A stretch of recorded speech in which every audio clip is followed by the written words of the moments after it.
SIT की report के बाद अयोध्या के पुलिस थाने में ये एफआईआर दर्ज हुई है। जिन धाराओं में केस दर्ज हुआ है उनमें सख्त सजा का प्रावधान है।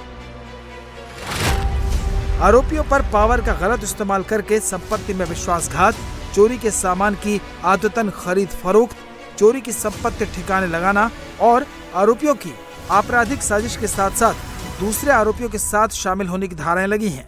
इन धाराओं में अधिकतम 10 साल की सजा हो सकती है। पुलिस की जांच में अगर और नाम आते हैं तो जांच का दायरा बढ़ाया जाएगा। यूपी के सीएम योगी आदित्यनाथ ने 15 दिन का समय मांगा था, लेकिन उससे पहले ही एक्शन शुरू हो चुका है। जो विश्व हिंदू परिषद चंदा चढ़ावे में घोटाला सामने आने के बाद अयोध्या में अपने सारे कार्यक्रम रद्द कर चुका था, वो अब इस एक्शन पर संतुष्टि जता रहा है। ये एफआईआर तीसरा कदम है जो ट्रस्ट ने उठाया। पहला कदम था जब उन्होंने मुख्यमंत्री जी से कहा कि एसआईटी बना करके जांच करिए। दूसरा कदम था कि जब एसआईटी आई तो चंपत जी ने कहा मैं महामंत्री हूँ, मैं सबसे पहले आपकी क्वेश्चनिंग के लिए उपस्थित हूँ।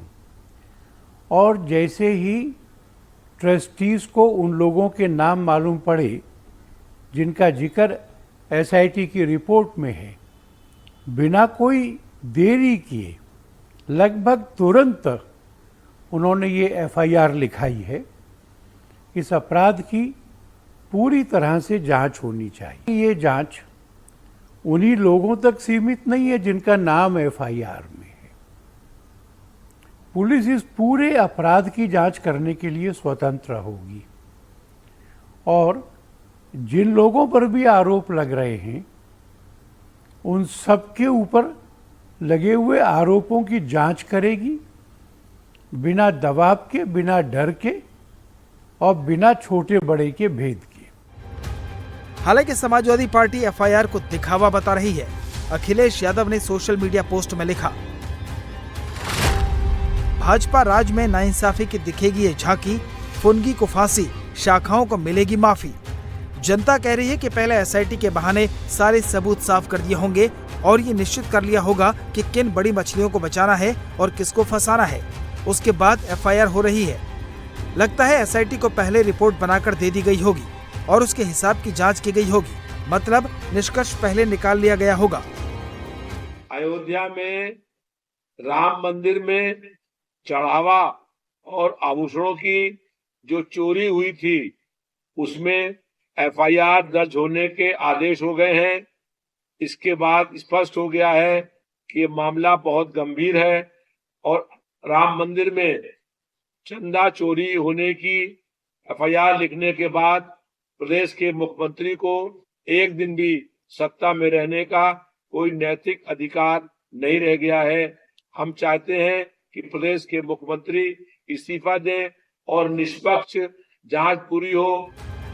जनता की पीठ पर बंदूक रखकर अखिलेश यादव योगी सरकार को निशाने पर ले रहे हैं, तो कांग्रेस के निशाने पर सीधे चंपत राय हैं। दीनानाथ वर्मा जो वहाँ के बड़े ईमानदार एक इंजीनियर जिनको आरएसएस से शुरू जो जुड़े रहे अधिकारी होते हुए भी, उसने खुलेआम कहा कि साहब बहुत बड़ी चोरी हो रही है इसके अंदर, उनको वहाँ से निकाल दिया गया। महिपाल सिंह जो कि वहाँ का लेखा अधिकारी था, उसने चोरी पकड़ी तो उसको निकाल दिया गया। मैं आपसे कहना चाहता हूं, इतने प्रमाण मिलने के बाद भी चंपत राय को अभी तक गिरफ्तार क्यों नहीं किया गया? अनिल मिश्रा को गिरफ्तार क्यों नहीं किया गया? चोरी का मामला सामने आने के 18 दिन बाद पुलिस ने एफआईआर दर्ज की है।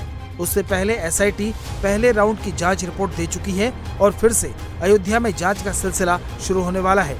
जाहिर है अभी और लोग पुलिस के रेडार पर आने वाले हैं।